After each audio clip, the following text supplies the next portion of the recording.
Going over to the political part podcast, you have JD Vance on NATO crackdown on free speech and how we should react to the whole NATO not respecting American values, which he gives one of the most articulate answers. And yet another reason I think Trump made an exceptional choice when he chose JD Vance for VP.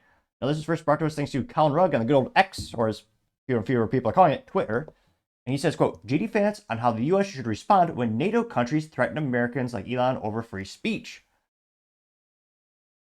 Let's see here. And of course, like all good men, JD Vance, of course, did suit up. Fascinating. We don't see a lot of people in suits crying over the election. The leader, I forget exactly which official it was within the European Union, but sent Elon this threatening letter that basically said, we're going to arrest you if you platform Donald Trump, who, by the way, is the likely next president of the United States.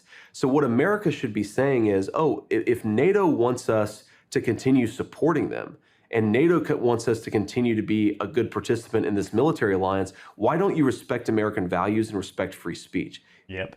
Excuse me, it's insane that we would support a military alliance if that military alliance isn't going to be pro-free speech. I think we can. And also, why are we supporting communists that disarm their civilians and only let the government have guns? Why would we support that evil? Can do both, but we've got to say American power comes with certain strings attached. One of those is respect free speech, especially in our European allies. Like, look, I'm not going to go to some backwoods country and tell them how to live their lives, but European countries should theoretically share American values, especially about some very basic things like free speech. Especially how many times have we bailed them out throughout the years with all the wars? And yet, what payback have we really gotten? I mean, we pay a lot of money to UN and NATO. Yeah, where's the ROI from that? Now, this went pretty viral. Again, recording was obviously pre-election, but it went viral again, getting 6.2 million views. Those 99,000 likes. Could we make it 1,000? Or 100,000 rather? No, but did like it nevertheless. One of the first comments comes from Jane Adams saying, quote, JD Vance is right. Why should we defend NATO if they're going to attack American values like free speech? If these European nations can't respect our fundamental freedom, why are we even in an alliance? We must put America first, not appease global elites who want to silence us. Amen to that. She got 2.5 thousand likes. Colin Rugg responded saying, quote, this is the common sense our country needed has been missing the past 4 years. Well, let's be honest. This has been most of my lifetime, but yes, that too. Red Wave Press says, America's most powerful nation on the earth. We should dictate the rules of NATO and the countries in it. Being 708, let's make it 710 likes, which we also pay into NATO. How much have we wasted on that? Let's pull it up really quick. And when I say pull up, I'm just going to look up on the AI that X has called, is it Grok or Grok? I don't know how to pronounce it, but how much has the U.S. given NATO in total? As we have crumbling streets, homeless veterans, and people are struggling in the United States, we have given NATO how much? Let's see. The U.S. contributes about 15.8% of NATO's annual cross-common funded budget, which amounted to approximately $3.59 billion in 2024. That alone? Jeez. Let's see. Excuse me. Let's see. Historical contributions. Jesus, what a waste of money. We have crappy streets in the United States. We have homeless veterans. We have people who are struggling. And yet, over the past 75 years, the United States has contributed a total of $21.9 trillion to NATO's defense efforts. Wow. Now, I understand some of those figures might come from reinvestment in U.S. defense contractors, but still, $21.9 trillion. That's ridiculous. And a friendly reminder, worth, was it $35.8 trillion in debt right now? And yet we keep giving money to all these organizations, which, for the life of me, I don't see how they actually benefited us. I mean, how many of those nations helped out when we had the hurricanes here? We give them billions and trillions of dollars.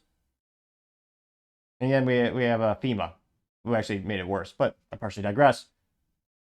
Throwing down more and more, Paul Zupa says, quote, clearly the U.S. needs to defund NATO. What benefit has NATO served us over the past decade, getting 1.2 thousand likes? Yep. Mr. Bigglesworth Memes says, make pets safe again. It's a squirrel says, don't tread on me. Or Mr. Peanut, getting 537 likes. Valentina Gomez says, every agency and organization has been weaponized against President Trump and Elon Musk, but they only made them bigger, getting 799 likes. Let's see here.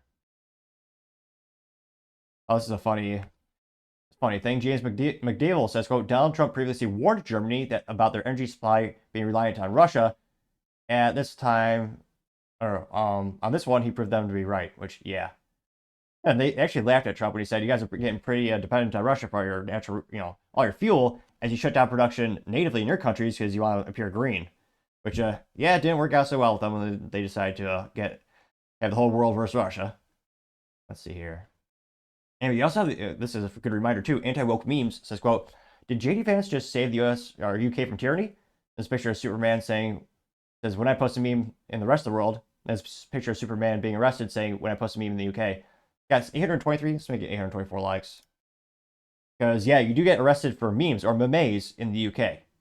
They let out violent, I'm trying to think, keep this moderately family friendly. They keep out violent criminals who abuse women and children. They don't arrest those. They let them out. But they'll arrest people who post memes. That's the UK. It's become a joke, a rudimentary place. I don't know why anyone would frankly ever want to visit there, but it does still exist somehow. So, JD Vance, yet again, proving why he's an exceptional candidate. I cannot wait to see what he does, once Inauguration Day comes. And let me know. Do you think this just further proves the point of why he's an exceptional leader? And do you think the U.S. will actually do anything to hold NATO accountable or have them carry their fair share or contribute anything to us? Let me know in the comments, because as always, be fascinated to hear what you have to say. Thank you, everyone, for taking the time to tune in. Again, trying to get to 4,000 subscribers by the end of the month, so if you can click that button, I greatly appreciate it. Also, give me a thumbs up, thumbs down, or comment. It's a great way to give me some additional feedback, letting me know how I can make the show better and better.